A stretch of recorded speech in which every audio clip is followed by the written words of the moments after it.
Critics say Belarus has become an accomplice in Putin's war on Ukraine, but many Belarusians who held peaceful protest in 2020 against their longtime ruler Alexander Lukashenko have decided to take up arms for Ukraine. Many see an opportunity to free their country from dictatorship.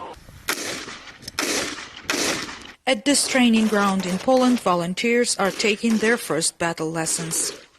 A former Polish police officer, now a business owner, and his war veteran partner are training Belarusians who sign up for new regiment known as Pogonia. After a week of training in Poland, the volunteers are transferred to base in Ukraine for a more vigorous, months-long exercise. The regiment's leader expects 40 people to sign up each month, and for the numbers to steadily grow.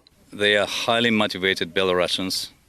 They have only two targets. One target is to help the our brothers in Ukraine, because we have a common enemy. The volunteers are resolute in their decision to gain combat experience. Andrei says his family is in Belarus and asked that his face not to be shown for security reasons. It's not only the war of Ukraine.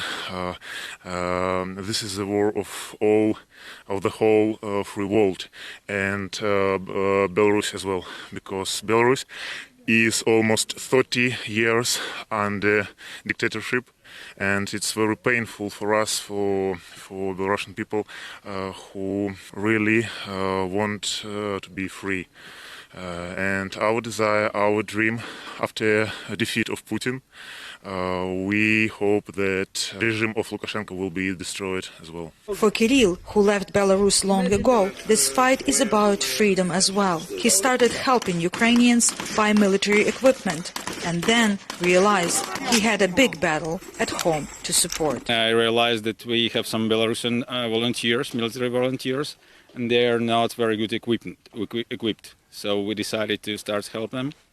We start to send them equipment. Kirill hopes to show that many Belarusian people, unlike Lukashenko, do not support Putin's aggression. That's our guilty before the Ukrainian people, because for now we are who hold the Belarusian passport.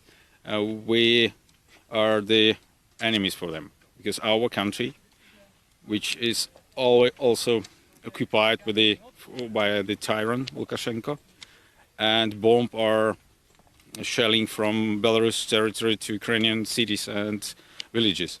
And only that way we should provide as much help as we can to Ukraine and their people in their fighting with the Russian aggression. Kirill, like many, was inspired by protest in Belarus 2 years ago. Back then, their protest was peaceful, and protesters were not prepared for the brutality of Lukashenko's forces.